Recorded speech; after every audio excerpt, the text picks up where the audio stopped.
All right, we're rolling. There Give we it a go. Now second to we're live. breathe. Yeah, it took a second. Took a second to get in there, but we're in. What's going on, Broncos country? We're going to give it just another second to breathe, as Nick and Chad like to say. And we're back, just like Vance Joseph. What's going on, Broncos country? Luke Patterson here with Nick Kendell on Mile High Insiders on this Saturday night at 6 p.m. here Mountain Time. Pumped to be here, Nick. We're just, hours away from kickoff? Broncos and Falcons. How you feeling, man? I'm doing pretty well. I think that, gosh, I can't even remember the last time the Broncos played the Falcons. Was it the year that Peyton Manning threw those picks on front of, or was that 8 years ago? I can't remember what happened last time. It was the Paxton Lynch game? It was the Hall of Fame game where Drew Lock. Yeah. It was the game before Drew Lock dislocated his thumb. And in that game, I think it was Austin Fort who got hurt. Yes. Against the Falcons. So it's weird how you sometimes remember those trivial facts, right? The Falcons and the Broncos, but they've got a rich history, man. So we gotta go ahead and get through it, man. Welcome to Mile High Insiders. He's Nick. I'm Luke. We got John on the ones and twos. Thank you guys so much for joining us. We're presented to you by Sports Illustrated, part of the Maven Coalition, and powered by Overtime Media. And Nick, it has been a very loud week for the Broncos and the media. You got players, charismatic players, to say the least, for the Broncos, getting some attention and clapping back at some national radio hosts. You got a big game against the Falcons in which the Broncos can possibly go 500. I mean, we got a lot of stuff that we got to hash out. So before we hash that out, be sure to get on over to milehighhuddle.com at milehighhuddle. Get over to Nick Kendell on Twitter at Nick Kendell MHH. I'm Luke Patterson at Luke Patterson LP, and stay in constant contact with us, guys. We love hearing from you. Nick does, I do. We're constantly DMing folks, texting people, and most importantly, get at Mile High Insiders at MHI_football pod. That will be coming up here, and we want some likes, thumbs up, and subscribers from you guys. Let us know how we're doing. So, Nick, that being said, man, a lot to get to. And where do we begin? Should we start with Drew Lock and some of his dance moves? Because Colin Cowherd, man, Colin Cowherd versus Drew Lock and the dance moves. Where do you stand? I think that the dance moves are fine to an extent. I mean, it's a guy out there having fun. Now, do I want Drew Lock out there doing the robot if the Broncos are down by 30? Absolutely not. You know, maybe just for the gif. But, I mean, there's a time and place, and he was starting to feel in it and playing looser. And I don't mind at all the quarterback out there, going out there, having fun, showing that he's having fun. It does paint a target on him. I mean, both from the media perspective and other teams. I mean, other opponents aren't going to like it if you're out there dancing and yucking it up. I mean, they're going to try to make you shut up. So that is something that you have to be able to back it up if you're going to be, that exuberant on the field. So I like it, but I think, as always, a little bit of nuance to that answer. Yeah, I think you explained it very reasonably, and I'm with you there. I don't mind it. I don't mind the dancing. I mean, like, if you want to be old man, I think the old man in me would say I prefer him celebrating with his teammates in the end zone, but I don't really care. I mean, the guy just won a game with his teammates, and his teammates appear to feed off of that energy. That seems to be who he is. I don't think he's pretending to be anybody, so I don't have a problem with it. The press conference sort of made him a little immature, I thought, with his answer of, well, maybe Colin doesn't dance as good as me and I'm going to keep dancing. And I just wish he would have spun it more as, if we're scoring more touchdowns, that means I'm going to be doing more dancing. And that means hopefully we're winning football games. Something like that, something a little bit more PC, because, the Broncos are such a first-class organization, and Broncos PR over there with Pat and Eric and everybody, they do such a great job, and Seth. So I was a little thrown off there, but Drew Lock, do I have a problem with Drew Lock and dancing? Absolutely not. That is the least of the Denver Broncos worries at this point. Yeah, and just real quickly as an aside, just going over the comment section, guys, we know it's a crazy world out there. 2020 continues to get crazier, and the United States is coming off or in the middle of an election, and that's that whole thing going on. But if we could possibly do Luke and I a favor, Chad, John, everybody over there, just lay low on the politics, if that's possible. Obviously, people are charged up right now, both sides, but let's just keep it Broncos here today. Yeah, So I love if it. that's possible. I love it, Nick. Thank you, man. I couldn't have said it better, man, because after all, isn't that why we're here? To get away from all that stuff? That's why I'm here, man. I'm so excited to talk to you guys. Nick, I know we've been texting just a little bit back and forth, and we'll get into some stuff. But before we do, I want to say what's up to some folks. We got ZW Designs. What's up, Zach? We got Zach in the house saying some of that dance, some of that swag, it's showing Drew Lock's true personality. So I definitely agree, Zach. Thank you so much for joining us, buddy. I hope you're doing well, and stay up as always in these crazy times. It looks like we got our homie Steven up in here. Steve Baumgartner, always in the house. Absolutely love. Yep. I'll absolutely love seeing everybody. We got Tom El Greco in here. What's up, Tom? Welcome to the show. Michael Ludi, Ernie Mays. Man, we got the comment section is just going right now. So we're going to have to go ahead and get to some of that stuff. Before we do, guys, tonight's live stream podcast is brought to you by sportsbetting.com. Broncos country, gambling is now legal in the state of Colorado. And here's what makes sportsbetting.com a no-brainer for all sports fans. Sharp odds and low juice.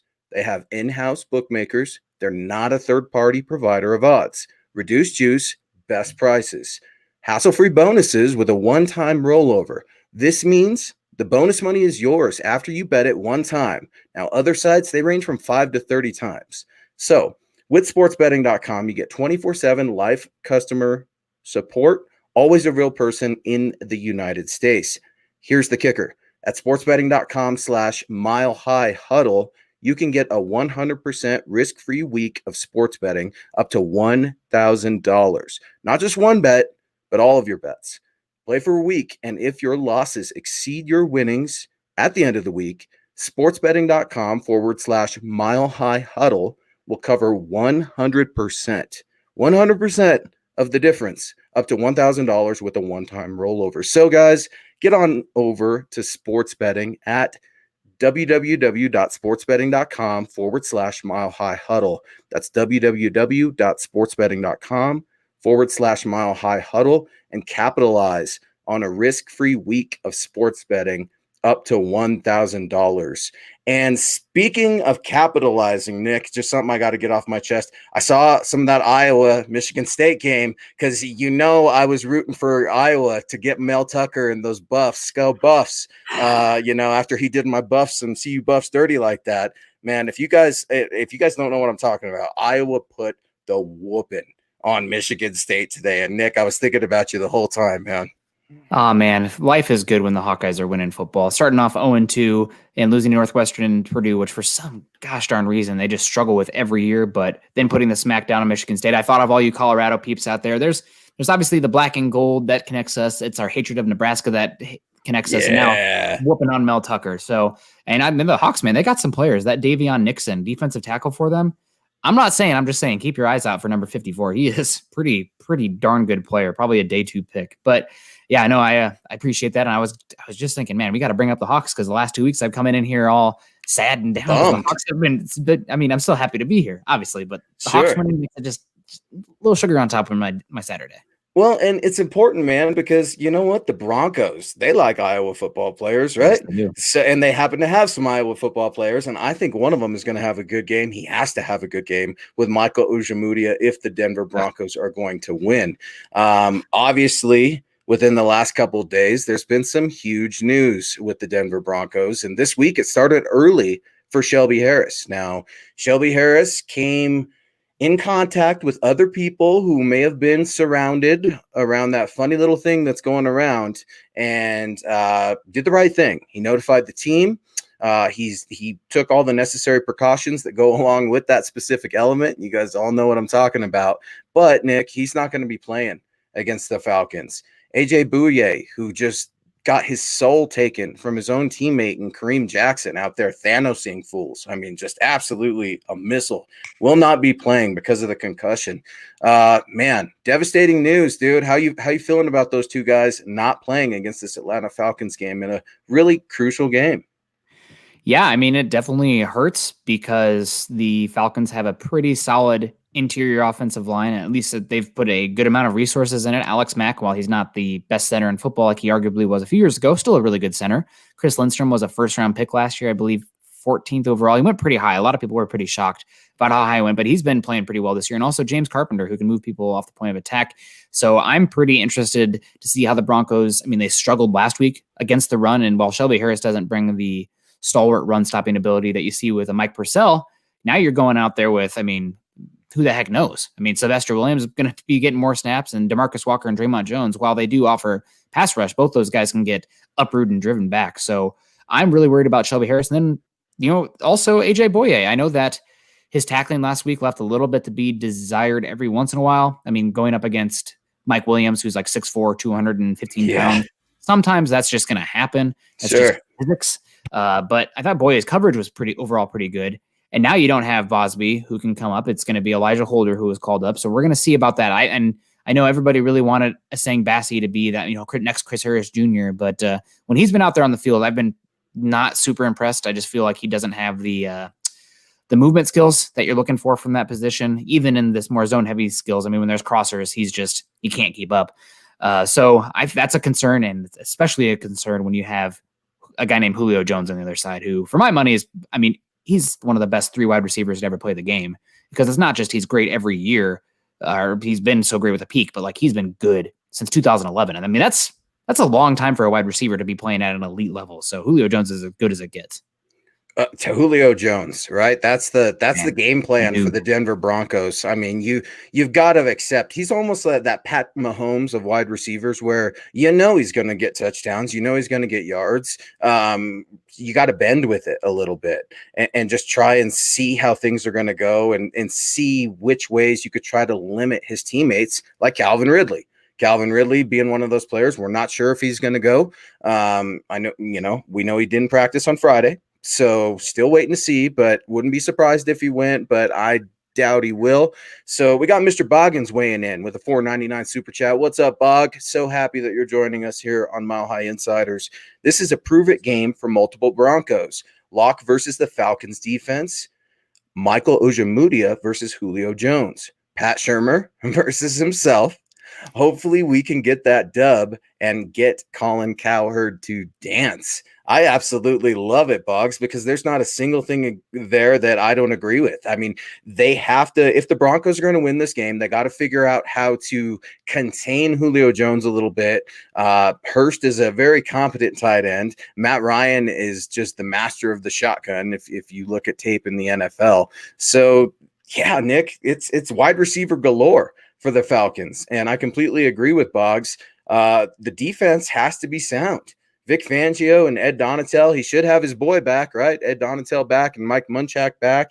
So Vic Fangio should be feeling pretty good rolling into Atlanta with his staff. But I was impressed last week with what he did. And I really liked Vic Fangio's game prep with these young players. They're going to have to play sharp, because how do you stop Julio Jones, Nick? You score more than the other team.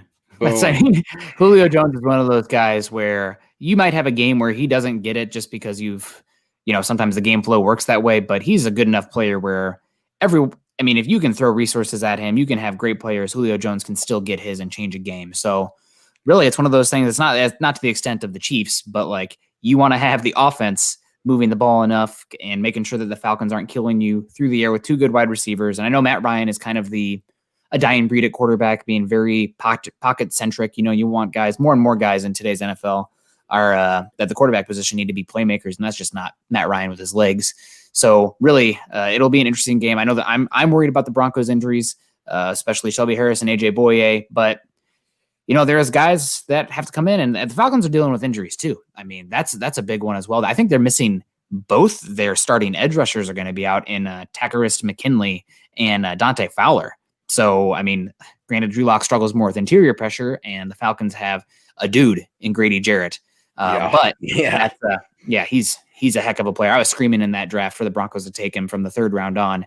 And actually, the guy who the Broncos took the 2nd round that year is the starting, he was playing for the Falcons. Now he's not. Now he's on the Titans. But it was Ty Sambrailo. And we were talking about earlier this episode, when was the Broncos last time they played? It was the Vic Beasley getting like 6 sacks in a game and just destroying Paxton Lynch and poor Ty Sambrailo. He never had a chance beyond that. So he's still in the league. I guess good for him. But that was the last time the Broncos played the Falcons at regular season. Weird to see Ty Sambrailo still in the league. I saw him on the TV the other day, and it was like, huh, weird. And for all you CSU fans and Wyoming fans out there, I mean, just the border war. So Lance got to be feeling pretty good about himself, I'm sure. So that being said, let's get to some supers because we have a huge audience tonight with Yes. MHI, Nick. So I got to get to Broncos country because they're why we're here. They're why we do what we do. Steve Baumgartner, how you doing, bud? Thank you so much for joining us. Steve, always one of the first ones before the show even starts. I hope you feel better, brother. I know you're not feeling well. Thoughts and prayers with you and your family. Feel better and feel up. Thank you so much for your donation.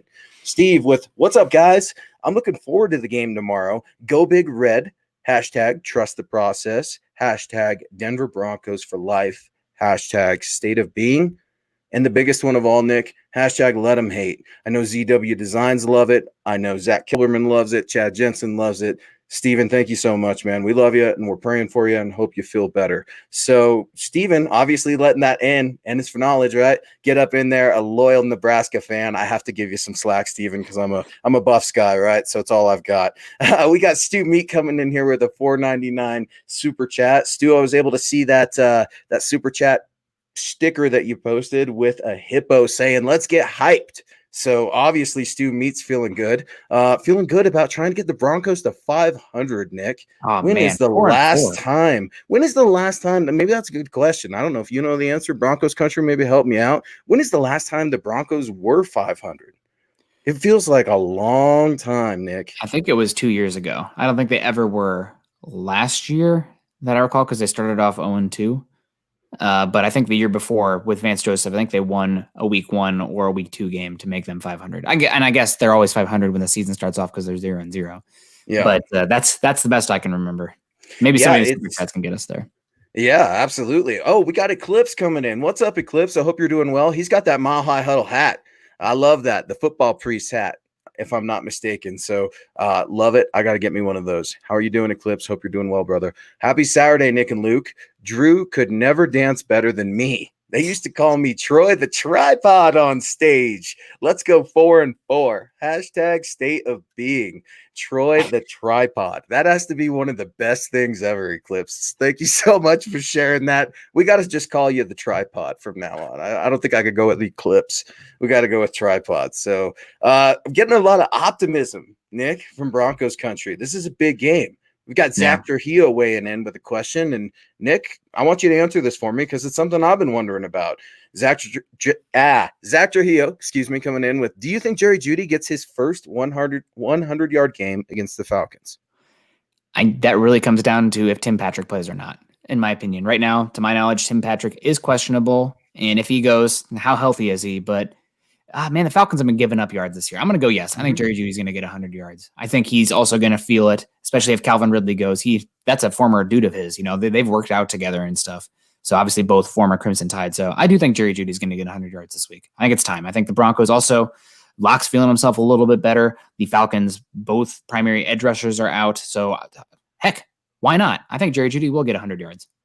Ooh, Jerry Judy going to get 100 yards. Obviously, Nick representing and speaking about that Alabama importance. Alabama, as Forrest Gump would say, is going to be featured heavily on the telecast as you've got 3 Alabama wideouts, right? With Julio Jones, Calvin Ridley, if he's on the field, and Jerry Judy. And it's crazy. You know, all these products that come out of Alabama and Jerry Judy being one of them. And Nick, I poked around this week in the scouting community, poked around a little bit, and I'm hearing a lot of things that suggest we're not wrong. The tape shows it, the scouts see it, and Jerry Judy's open a lot. Judy is open a lot. His route running is crisp.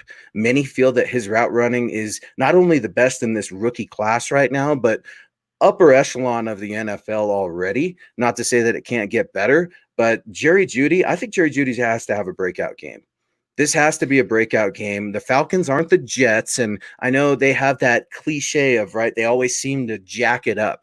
The Falcons always seem to find a way to foobar it, and, you know, they lose in weird ways and stuff like that. But, Nick, I was watching I think it was the Panthers and the Falcons 2 weeks ago, and I don't think the Falcons are a joke at all. If the Broncos go into Atlanta thinking that Atlanta's just going to be a walkover team, I think they're wrong. Yeah, the Falcons are very much I think a team that's the Broncos. It's a toss-up game.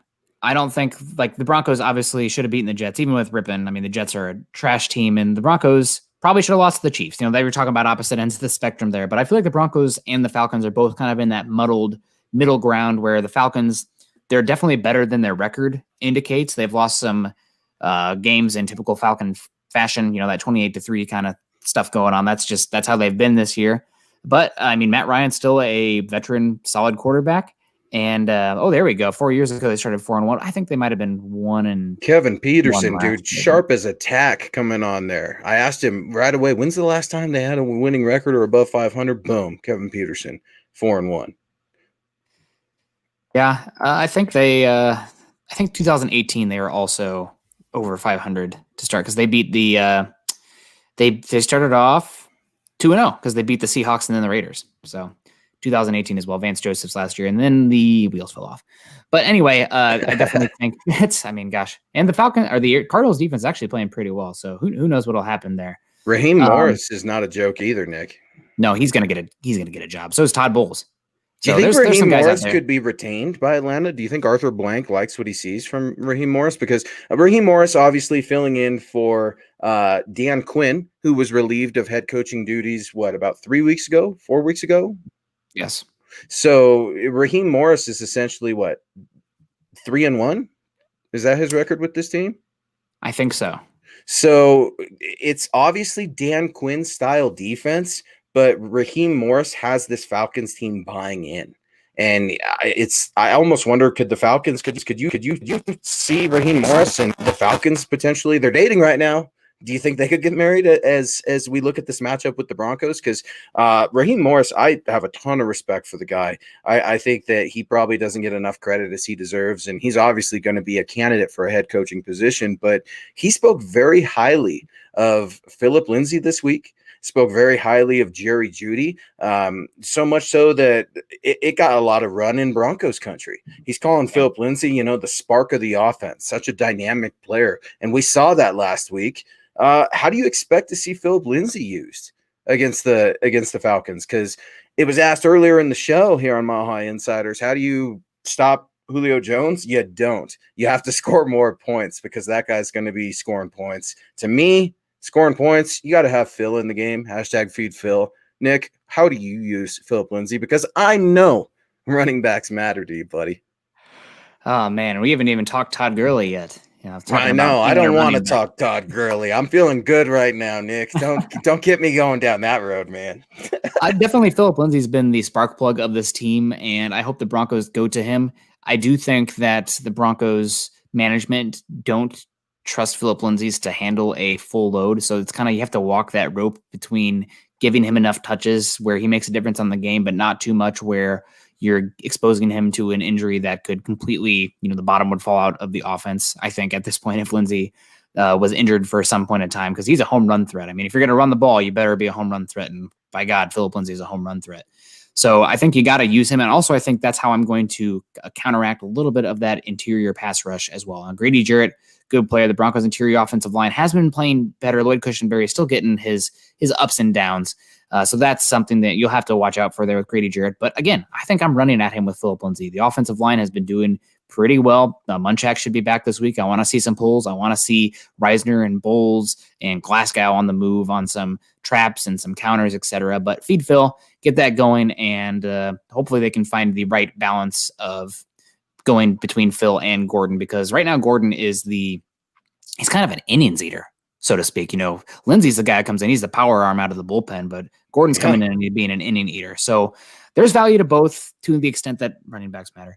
But I definitely think you got to feature Philip Lindsay. And given the issues of the edge rushers for the Falcons, if you can really put the interior defensive line of the Falcons on their heels, make them tired, make them thinking about being gap disciplined rather than shooting gaps, I think that can be a huge thing for the offense. And once that's going, then it's open season for Drew Lock in the pass game. I completely agree with you. #feed Phil. Can we get that trending on Twitter? I mean, Broncos country, we got to get it. I don't care who started it or who's getting credit for it. We just need to get it trending, because maybe if it's trending enough, Pat Shurmur will allow it.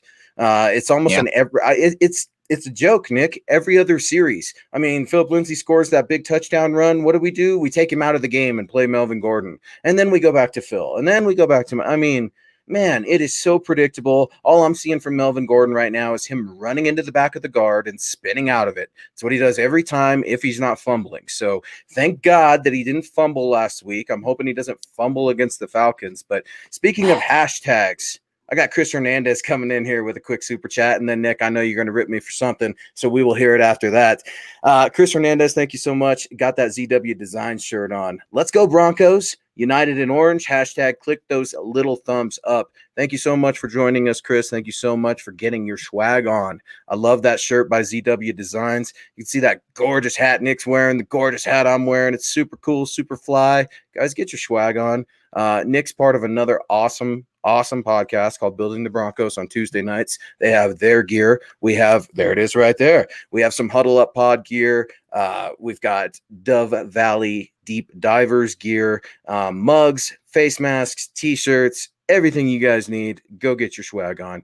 And we've got a $10 super chat. I'm not sure if I can go ahead and list that name. So I'm going to say, yeah, I'm going to go with an LH because I don't want to ignore you, brother. I appreciate you so much and your donation, your time, and your take. But please understand there are some contractual rights that we have to oblige and be professional with. So please bear with me there. But thank you so much for the super chat. Not saying the locker room doesn't like Drew Lock, but it did seem like he was on his own after that celebration. Colin Cowherd has 0% to do with my take. LH, that's a very interesting take. A conversation that I had with a neighbor right before the show started. Do I have a problem with Drew Lock dancing? No, I don't. Did I notice that he was doing it by himself? I did. I don't have a problem with it, Nick, but I want my quarterback to be in the end zone with KJ. I got Pat Mahomes doing a piggy bank ride with Tyreek Hill, stuff like that, silly stuff. I mean, I want him celebrating with the team. What do you make of LH's take there with Drew off to the side doing his own thing? Do you read into it a lot? Do you not care? Is it not a big deal? What do we think? I think that the actual celebrating by himself is not I wouldn't read into it too much. I mean, he was back out in the pocket and the guys were celebrating in the end zone and he's out there doing his thing, enjoying it. You know, he knows the cameras are on him. He knows he's making a GIF. So I don't mind that too much. As far as the teammates not liking Drew Lock, I don't think that's true. That being said, they will like him as much as he can be a competent quarterback because if he's not getting it done, he's hurting everybody else's ability to make money and win football games, but also make money. So I think that's the biggest thing. And when he's not getting it done, I mean, there's been back-to-back weeks now at halftime, defense and some offensive players have been letting it known that they're frustrated. And a lot of that, not all of it falls on the quarterback, but a lot of it does. And especially with how the first 2.5 quarters played last week, some good chunk of that falls on the quarterback. So I think the teammates like Drew Lock, but again, it's as far as he can prove to be the guy, because in the end, it's about making money and winning football games. Exactly. That's why players came here with Peyton Manning. They know he's a winning quarterback and they were willing to take less to win. It's about winning football games. When you're a Super Bowl ready organization, players take less. The Broncos aren't there. Okay. I'm not even going to say they're in the playoff talks yet. If they get to 500, there's some optimism. I don't think they're a playoff team. I'm going to say it right now. Shocker. But they're not playoff ready. However, I got to get Nathan Leitner's comment in here saying Broncos are going to win for my birthday tomorrow, guys. I hope they do, Nathan, and happy early birthday. Thank you so much for sharing that. Dude, I love giving birthday shout outs, Nick. I think birthdays are super important. Holidays are super important. Just let's be good to each other, wish each other happy birthday, and just celebrate it, man. And I hope you celebrate it with a Broncos win. And we got Cody Potter up in here, Nick. Cody's a loyal listener of the MHI show and obviously the MHH community with a $5 super. Thank you so much, Cody. The Atlanta Falcons seem to be blitzing more with their last 2 wins. Seeing us struggle against the blitz, is the Albert O. Fant game maybe use 30 creatively? So I think what Cody's getting at is Albert O and Noah Fant are both going to be playing, right? That's something that we know is going to happen. How do they use Philip Lindsay? I don't know. That was a lot of the questions today. And Cody, that's great. A lot of questions I've seen today in Broncos country have been, how do you use Noah Fant and Albert O? Vic Fangio talked about it. Pat Shurmur talked about it. That's what we've been asking. And Nick, you wrote a really good piece on Albert O last week that you guys go check it out, milehighhuddle.com. Excellent work over there from Keith, Chad, Nick, Eric, all the guys, Lance, Carl, anybody I'm missing. But what do you make of it, man? I mean, it's one of those things where two things can be true at the same time. Albert O and Noah Fant can both be on the field and the Broncos can have success. How does Pat Shurmur use that to Drew Lock's advantage? Well, I think that you want to put both those guys out there in some packages because the Falcons, while they do have one absolute stud at linebacker in Deion Jones, the other linebackers are really kind of up and down. I always like Devontae Campbell, who's actually been playing extremely well he was with the Falcons for a number of years, and now he's with the Cardinals, and he's actually a reason that you're not seeing as much Isaiah Simmons as you'd assume. But they also have Olokun. His first name I cannot pronounce. So that's the guy that I'd be looking to target. Deion Jones can blanket a tight end. I mean, he's about as good of a coverage linebacker as there is in football. A lot of athleticism. LSU. I mean, they breed linebackers down there. But I definitely am looking for that. Honestly, if they're gonna blitz, I'm looking for my quick hitters. I mean, obviously you can do that with Noah Fant and Albert O, but like KJ Hamler and Jerry Judy, two of the guys, I think they were two of the three top guys that, as far as snap to separation in the NFL or in the NFL draft last year, two of the top three were KJ Hamler and Jerry Judy. So if you're one-on-oneing those guys with how quickly they can get open and their yak ability as well, I mean, yeah, I'll take that. And the Falcons have put some resources into the secondary. At cornerback, they have Isaiah Oliver. You're talking about the Buffs earlier. They used a first-round pick on A.J. Terrell. And they also have Kendall Sheffield. So they have some athleticism at linebacker. They're young. Or at cornerback, excuse me. They're young. But they have some talent and athleticism. Still, though, they're blitzing, and there's a one-on-one, and you have guys who can get open quickly, like Jerry Judy, like KJ Hamler, and also a yak guy like Noah Fant, Albert Okwuegbunam. I'm looking to do that. I mean, again, they kind of have to blitz because their edge rushers are going to be an issue. And I'm guessing you're going to see there needs to be communication and cohesion between the interior offensive line this week because those blitzes, I think, are going to feed off of where Grady Jarrett can first create issues, and then you'll attack the other gap or that same gap based on what Grady Jarrett can open up for you there. But still, I think the quick hitters, the yak guys, get the ball out of Drew Lock's hands fast, maybe run some hurry up where he looked way more comfortable last week, and let your playmakers go make plays. And I love the athleticism, the downfield shots that they've been doing, but Drew Lock's been a little bit inaccurate with that. Tim Patrick's dinged up. You don't have Cortland Sutton. And if it's a blitzing team, get the ball out quick. Get it to space. Let guys make plays. Nick, you said let your playmakers make plays. And that's what happened in the second half last week. I love that. Let your playmakers make plays. It's simple. It's obvious. It hits everyone in the face, yet it's very hard to actually get done. I'm going to be completely honest with you, man. I wondered if Pat Shurmur was relieved of his play calling duties at halftime. Because to me, it was night and day difference. I really wondered if Mike Shula was calling the plays. I also wonder if Pat Shurmur was telling Drew Lock where to go to the ball, where to go with the ball on his first read, something that Rich Scangarello did and Shurmur's been hesitant to do. It was just bizarre, a tale of the two halves. And I've seen a lot of folks out there saying, which Broncos country or which Broncos team specifically on offense is going to show up against the Falcons? Is it going to be that awful, we got to get motivated at halftime? I'm sick of these halftime speeches, Nick. I'm sick of talking about all the dramatics. My God, this is the most dramatic and emotional and arrogant bad football team I've ever seen in my life. I mean, you got the quarterback talking about dancing, fighting with Colin Cowherd. You got Philip Lindsay attacking the media saying you guys don't know. And then you got Coach Fangio so proud and emotional of his defense last week. So I'm just, man, can we cool it on some of the drama and just get back to football? I mean, that's what football is, isn't it? That's why we're here. It's the best drama there is. I mean, outside of maybe some people would argue politics, but that's a whole different thing. Gosh, I had to dip my toe in the water. I couldn't resist talking about. He said it. That was it. And that's it. That's all we're going to do. Otherwise, I'm going to cut your mic, just like they should do in politics. But yes, no, I definitely think that I'm going to actually take a little bit of a different stance with you. I think that when I went back and reviewed the game, I didn't think that the offensive play calling changed that much. I just thought that all of a sudden something clicked on the execution side of things. And you saw Drew Lock reading it better. I mean, I thought there was the same reads in the first half and the second half. He just was more natural and letting it rip. And he didn't look as clunky. I felt like in the first half, he was making a real effort to get to that third read. And sometimes that was almost to the detriment of where the ball was going. And then when the Broncos got behind, they had to let it rip and go hurry up. That's when things started to be a little bit more confident.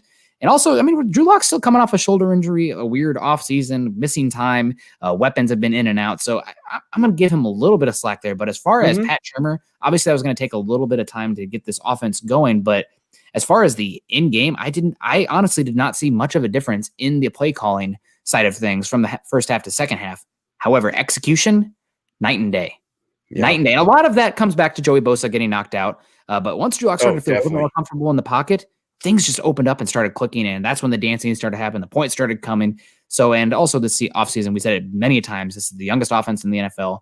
The highs are going to be great, but there's going to be a lot of lows as well that accompany that. So again, that's it's coming to fruition. Not a shock that didn't take a brain surgeon to figure that one out. A young offense is going to be, our young offense with a lot of talent is going to be great sometimes and then not good other times.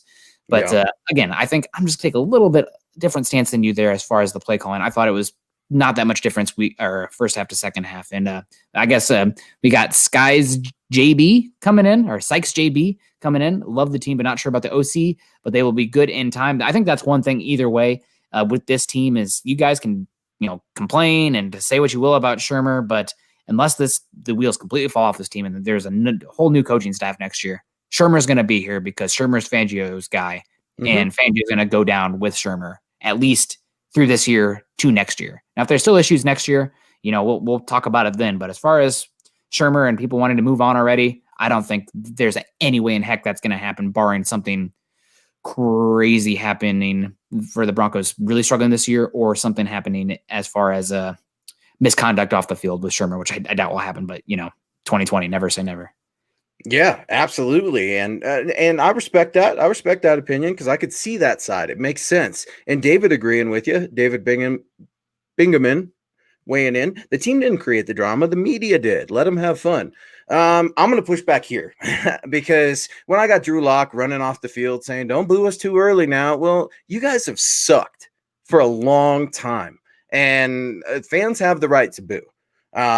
Not saying that it's right, wrong, or indifferent, but I just don't like the optics of it. And I'm not a Colin Cowherd guy. I think it was kind of a lazy take for him to say he's done with Drew Lock because of dancing. If you're going to be done with Drew Lock, be done because of his play on the field. If that's your opinion, don't make it about dancing or his hat being on backwards like a Johnny Manziel thing. That's just absolutely ridiculous and lazy. But when you have Philip Lindsay out there, man, and I'm just going to say Philip Lindsay, I think he's a great player. He needs to be involved more. I've been criticized for being a Philip Lindsay hater before because I think he could improve certain elements of his game. And I guess we'll never know because they only pass him the ball about once, 2 times a game.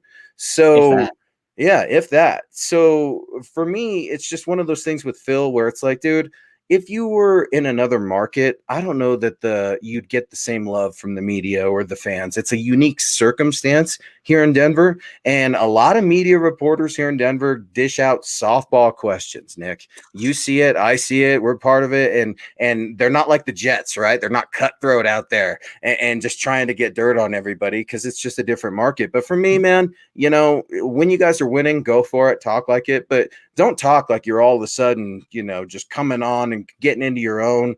I want to see more. You guys are exciting. You're giving Broncos country reason to have some hope, but I got to see it on the field, and lip service only does so much in the NFL. Yeah, and I feel like with the offense in general and Drew Lock specifically, we're right back where we were at the beginning of the season, right? Like, obviously, we wish we had Cortland Sutton, and we wish Jawan James was out there, although I respect his decision for not doing so. Sure. But that being said, we have these massive struggles and the offense looking borderline unwatchable for 2.5 quarters. Yeah. And just, it was painful to watch. And unfortunately, that was the case also with the Iowa football game. So I was really on a sad trajectory. It was as far a bad weekend. Oh my gosh. Offensive football was offensive.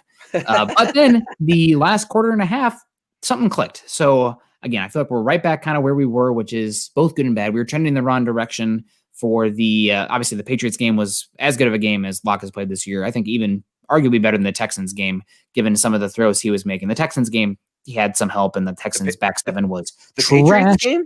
But I thought the Patriots game, he played pretty darn well. They had a lot of drops, but some of the high-quality throws he was making, I was pretty impressed with Drew Lock.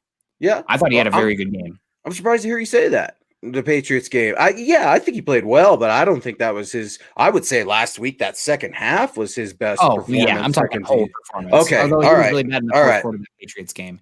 Okay, I'm very much a process over results kind of guy, especially with this team this year. You have to be able to take a little bit of a nuanced perspective on how things are. But in that Patriots game, he looked much better than I expected him to. And granted, maybe there's a little bit of a curve there in that evaluation because I expected Bill Belichick with an extra week and that Patriots defense in general to give him a hard time. And he looked competent out there. But then the KC game in the first quarter and a half of that Chargers game. So we'll see. Again, this Falcons team they're better than their record, but they have holes for sure. And their lack of both their starting edge rushers is going to hurt them a good amount. And I think that's probably why you see the heavy blitzing. But again, kind of back where we were, what's Drew Lock? You see the flashes.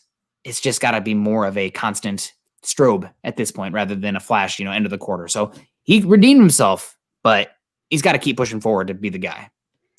I completely agree with you. And as you start to look at matchups, because the NFL is about matchups, CC's taken a chance to weigh in with us on the Saturday night here on MHI, saying Takk McKinley and Dante Fowler are both out, which will obviously help the offensive line. But man, I'm worried about Jarrett versus Cush.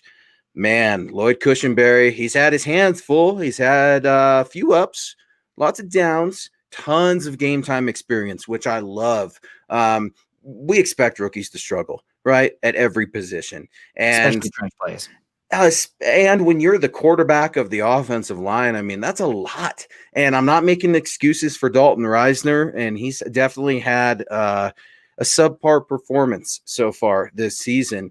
But he's trying to help Cush out a lot too. You got Glasgow, who didn't play last week for that funny little reason, and Austin Schlottman. I'm going to call him Schlottman. I've heard him referred to as Schlottman, but I'm going to call him Schlottman until someone corrects me. Had a terrible game, Nick. I know you saw what I saw. It was absolutely a problem. I'm worried about Cush. I'm worried about that right guard position even. I mean, Glasgow, I know that ankle has still been bugging him since that pre-scrimmage game. Do you think the Broncos O-line is going to be up for the task against Raheem Morris's defensive line? Well, the edge rushers don't concern me because, I mean, the two starters are out. But Grady Jarrett can ruin games. I'm glad a really dominant interior rusher like Aaron Donald style. He's a unicorn. So Grady Jarrett's really good. He's not like he's Aaron Donald level of game record. You typically get those types of guys more at edge rather than the interior. But he can be really good. And Cushenberry, he's going to have his ups and downs. And I want to say a lot of people are like, oh, I'm out on Cushenberry. I'm really hard on him. Matt Paradis was probably the last pretty good center the Broncos had. Connor McGovern was solid there last year as well, but I think both those guys spent their first season on the practice squad. Yep. So give that a little bit of perspective as far as what Cushenberry is doing right now. For the Broncos' last two centers, they left them in the fermentation chamber for a full season before letting them play. So Cushenberry will be that much better next year. It's pretty hard to be a trench player in the NFL and come in day one and be great, especially at the center position. So I'm not that worried about him as a big scale, but I am a little bit interested in seeing how he does in this matchup. Also, I think maybe this doesn't matter that much, but there were rumors that the Broncos, they did like Cushenberry, but the interior offensive lineman of choice that they wanted to take was actually Matt Hennessy, who the Falcons ended up taking. Broncos took Cushenberry. I don't think that's a consolation prize by any means. I mean, I think they're both pretty close, but Matt Hennessy was the guy that they actually had their eyes on there, and he went like 1 or 2 picks before the Broncos took Cushenberry. So I don't think we'll see him this week because they have James Carpenter and Chris Lindstrom, but maybe we'll see Matt Hennessy out there as well. So I thought that was an interesting bit of Broncos information when it comes to the draft and somebody they just didn't get that they were interested in. It's weird when you see him lining up for the other team and you kind of wonder, right? What if? Oh my God. I don't want to hijack real quick, but Fred Warner. Oh, I know. God. The Broncos were literally on the phone with him, and he went 1 pick before, and they ended up taking Royce Freeman instead, who's been okay this year considering, but like Fred Warner might be the best linebacker in football. So if and buts were candy and nuts, but man, I wish we had Fred Warner. God, You he's know, so good. as we're talking about Royce Freeman, I'm going to straight up say it. You know, Royce Freeman is the only Denver Broncos running back to stay active all year. How about that for some Broncos trivia? When you look at Melvin Gordon and Philip Lindsay missing time, say what you want about Royce Freeman. He's active and he's going to be there, just not necessarily on the field all the time. And when he's on the field, let's hope he's not flexed out as a wide receiver. But as we talk about trenches in the last little bit of time that we have, and Broncos country, get your questions in, get your takes in. You guys have been great with us. We have so much love going on right now. Look, we got Tom coming up in here. Tom El Greco. Thank you so much, brother. I also noticed that Drew celebrating on his own kind of bothers me. Wonder if there's something there with teammates, guys. So it appears like Tom's asking. Drew was celebrating on his own. He picked up on that observation. I did as well. Celebrating on his own versus teammates. Do you think that bothered his teammates that he's dancing? Do you think it bothered KJ Hamler that Drew was getting all this run when he scored his first game-winning touchdown, first NFL touchdown, and the focus was really on Drew, right? And it was a great route by KJ, a great catch by KJ. Do you think it bothers Drew Lock's teammates that he's getting all this run? He's a quarterback. So, I mean, unless they've been living on Jupiter for the past few years, that's just how it is. Quarterback's going to get way too much of the credit when they win and way too much blame when they lose. So that doesn't bother me that much. And also I saw a video at the end of the game where after they threw the winning touchdown of Drew Lock running to the sideline and teammates definitely embracing him, while Drew Lock had some less than PG words aimed towards the stands. So I'll leave it at that. But as far as the teammates go, I'm going to stand by my previous statement. As long as he is not being detrimental to their ability to win football games and make money at a later date, then they're going to love him. But I really think that that's the biggest thing. Does he belong? Is he helping us win football games? Because they can be best friends, but the teammates, a lot of those guys loved Trevor Siemian, the dude. He's kind of a goober, but they rallied around him. But to a certain extent, you got to that end where it's like, this guy's not getting it done for us. And then, that's it. So no love lost. It's a results business. Well, and here's the thing with Drew too. Drew's taken all the blame.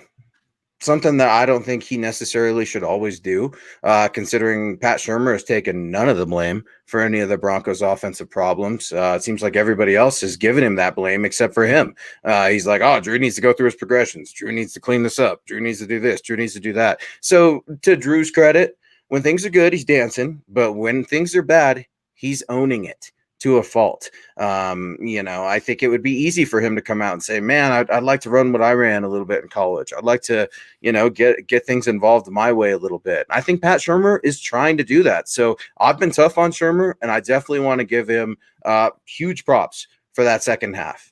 Huge props, because when things are turning around, you got to be honest, right? And that's something we're always trying to do. Huge props to Pat Shurmur. But I want to talk about the defensive line here, Nick. Something that we set up the show around, and there's just so much Broncos material. How do you get through it all? TR is coming in here, talking a little bit about Sly, my guy Sylvester Williams, calling him Skates. Skates as a killer? Sylvester Williams? No way. TR's not feeling too good about Sylvester Williams and this defensive line combination that's going to be featuring Draymond Jones. I hope Draymond Jones, Draymond Jones could have the potential to have a good game. All right. Yeah. The left guard, that James Carpenter for the Falcons, I'm not impressed with. I think he was originally drafted by Seattle, right? And he played out of Alabama. And so I think a good run blocker. Yeah, I think there's on the pass rushing, you can definitely try to wiggle through there for the defensive line, but Shelby Harris is missed. Mike Purcell is missed. Casey is missed. The defensive line, McTelvin Najim, my boy from the Shrine game last year, I think he's going to get some reps, but he's swimming a little bit from what I'm hearing out there at practice. He's adjusting to the league, something that you said, to your credit. He not NFL ready. He's going to be a developmental defensive lineman. Well, in 2020, Nick, is there such thing as a developmental player? Because we're seeing guys get pulled up immediately, even in the college games. So what do you expect for the defensive line for Denver? I mean, we got Draymond Jones in the mix. He's my lead horse right now. You're going to see a lot of Williams, right? You're going to both Williams. Yeah, both Sylvester Williams and then number 70. Sean. Yeah, what's the guy 73? He always trips me up on the defensive line. It'll come to me. It's weird because he's the only defensive lineman with an offensive line number. So you're going to see a weird number 73 out there on Somebody will get us defense. in the chat, I'm sure. But Yeah. the one who concerns me the most is Demarcus Walker, just because how the Broncos' rush defense was last week, and Demarcus Walker, he's couldn't anchor to save his life. So that's probably the biggest thing with him. But Slice Williams, dude. That's where I'm screwing up because we have two Williams, dude. So he's 73 though, right? Slice 73, right? Yes. Okay. Yes. All right. TR cleaning that up for us. Thank you, TR. As you can tell, we were told no math or numbers were involved in the show. And I really want to get to this comment here from Darian P, because we kind of hinted at it a bit, but I think it's one that would be really good to talk about. Just some specifics as far as scheming goes. Let's do it. And Darian P, good to see you. Would it be smarter to put Oj on Julio in bracket coverage and Callahan on Calvin Ridley, because Oj is bigger and more physical corner and Callahan is better with the twitchier wide receivers? I think question number one there is, how healthy is Ridley? Is Ridley going, obviously, first? But also, that's not really Vic Fangio's style as far as defensive scheming, where he doesn't really match up a cornerback to a specific wide receiver, but rather a cornerback is more responsible for a specific side of the field. Now you will see some flipping, but most of the time, those cornerbacks are going to stick on the same side of the field. So I think that this is a good idea, and you're definitely on the right path, but I don't think that's what the Broncos are going to do in this week. It's much more about the match quarters coverage. Guys are playing their exact spot and dropping in the right spots. So I think that you could see it maybe if Julio's killing them. And obviously, because they have Julio, you might have to adjust a little bit because Julio is a freak. But I think that probably you won't see that. I don't think that you'll see the Broncos shift up their defense so much where they're going to move one of their primary methods of playing defense, where the cornerbacks are very much assigned to a specific side of the field as opposed to playing a specific wide receiver. Darian P, I absolutely love the question. And thank you for pulling that up, Nick. I love it. Darian P knows football. I'm so pumped that you're joining us here on MHI. That's an excellent question. If we could leave that up for a minute, Bouye, so I make sure I can cover it. Talking about bracket coverage and stuff like that, man, I love it. Darian, hit us up, man. Hit us up on Twitter at Luke Patterson LP, at Nick Kendell MHH. Broncos country is the most knowledgeable fan base in the NFL. I'll continue to say it because of folks like Darian P. Now, excellent question, right? Who's going to cover Julio? Man, I'm almost wondering if it's going to be Bryce, just because of what Coach had to say at the press conference. Bryce is playing so well, and he was asked, how do you play against some of these bigger physical wide receivers? And Coach really emphasized the ability to jump and talked about how Bryce Callahan, he's got hops. We saw some of those hops last Sunday. He's definitely overmatched. Julio's a giant dude. Now, Calvin Ridley, I don't know if he's going to play. He didn't practice Friday, which is sort of a sign to me that I doubt he'll play. Now, it's weird because you could sometimes say he's questionably doubtful, right? With all the terminology in the NFL and stuff like that. So I don't know about Calvin Ridley, but for me, I'd feel a lot better having Bryce Callahan on him, just because I don't want Julio Jones to be looking at a rookie saying, man, I'm about to eat today against this young kid. And it's not a knock on Michael Ojemudia at all, because I think anytime you see 23, his positioning, Nick, is superb. When he gets caught, struggled a bit last week. When he gets caught, it's his head's not always turned around just in time, but he's in that general position. And you're right, he got caught a few times last week, but I like what I see from this corner. You can tell that he's a BFF of Ed Donatel, and they like this young kid as well. So yeah, as we look at the secondary matchup, man, that's such an excellent question. For me, it's Bryce Callahan. You got to go with the experienced player. And Bouye and I were talking about this, and I know he wanted me to bring it up. What's up with Bryce Callahan punt return? He loves it. John loves it. He absolutely loves it. I hate it, Nick. I hate Bryce Callahan as the punt returner, because my biggest criticism of Bryce Callahan has been the guy can't stay healthy. He's never completed an NFL season. God forbid he gets hurt on a punt return, Nick. What would the Denver Broncos do? How do you feel about Bryce Callahan at punt return?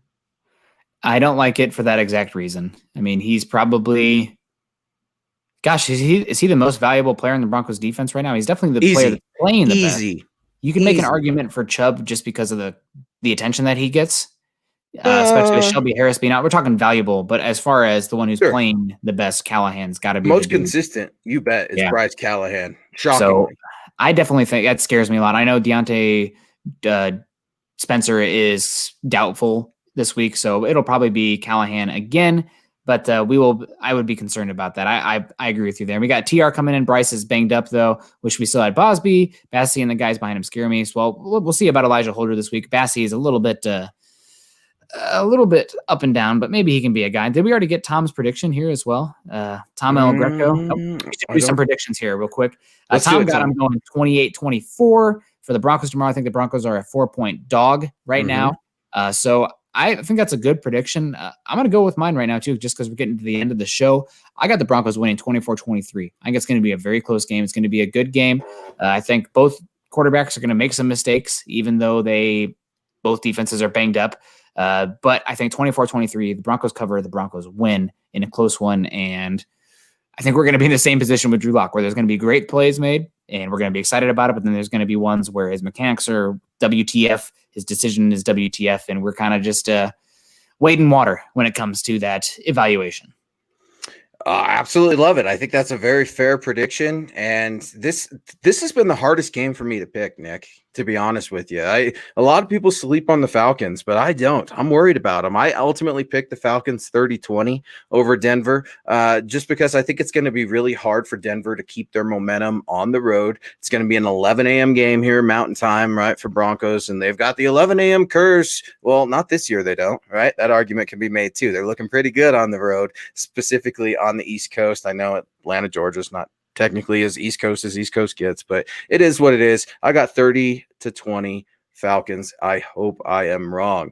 For me, man, it's just I get the Falcons get in their own way. They have Charger ways of losing the game, but I got to see something from this Broncos team that's a little more consistent than the last two quarters for me to feel really, really good. If I see that, Nick, I'm going to be so happy to come on next Saturday and be like, man, the Broncos are 500. Here we go. Maybe we could buy into some of this. So, yeah, man, I think anything's possible, and the Falcons definitely have a tendency of screwing things up. If they screw up and the Broncos win because of it, we'll take it. Yeah, absolutely. So we're going to be getting out of here, guys. Actually, I'm going to, just like last week, where I was good luck not watching the game live. My plan right now is to drive down to the border and try to summit Mount St. Helens tomorrow morning. Is that all? That's it? Just that just that little hill? Yeah, it's only about 5,000 feet elevation gain. That's whatever. So we'll see. They say for people climbing mountains that getting up is optional, but coming back down is mandatory. So got to be smart out there. Obviously, be smart, and hopefully that'll bring some good luck to you guys as well, since I'm not watching. I'm even worse luck live. I think I've been to 7 Bronco games, and I've never seen them win. I've never seen them win. Yeah, it's tough. I'm that way too. Yeah, no, this has been a great show. I appreciate everybody rolling with us. John's on the 1s and 2s. Nick, Kendell, man, dude, we have so much fun on the show. I know that you love getting to it. I love getting to it. So Speaking of getting to it, guys, get at us. Get at me at Luke Patterson LP. Get at Nick at Nick Kendell MHH. Make sure to head over to milehighhuddle.com, affiliate of Sports Illustrated, and also head on over to iTunes, wherever you guys get your podcasts. Leave us a rating, leave us a comment, like, subscribe, and share if you're joining us on YouTube. Guys, YouTube is where it's at for a lot of these podcasts. It's where we can see your comments. Facebook, we can see those comments. So click those little thumbs up.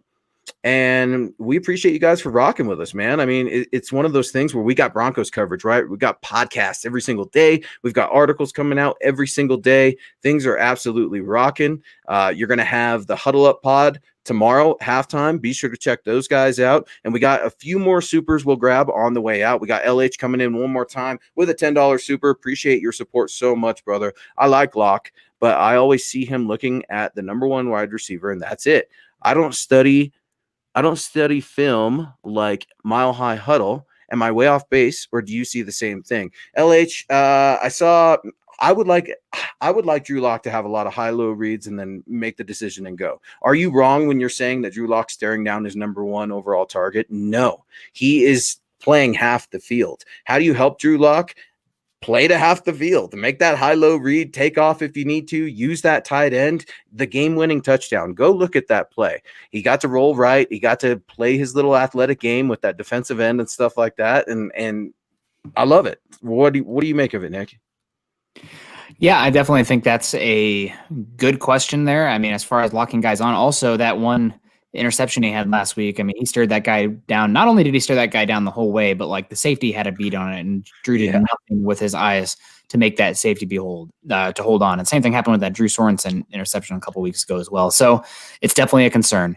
So we'll have to watch. I mean, gosh, hopefully he can get better. Again, this is a young offense. He's missed time. He had the shoulder injury, weird off season, and 8 more games to go this season. So we're looking for just incrementally getting better. That's all you can ask for. We're not looking for him to be Patrick Mahomes this week, but and thank you very much, CC, for the for the good luck to me. I'm gonna need it also. And good night, guys. Go Broncos. Yeah, we definitely got to get out of here. We appreciate it. Before we do, Luke and I won't see you again before Wednesday, but want to wish you veterans out there happy Veterans Day as well. We appreciate you guys. Thank so you much so for your service. Your gosh, that was a. That's gosh, I know I could never do that. So I really have some respect for you guys. We appreciate you.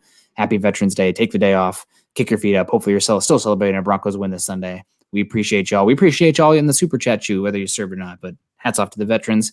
And as always, want to get out of here, subscribe, like, share, appreciate it. I always like to leave off with a go Broncos.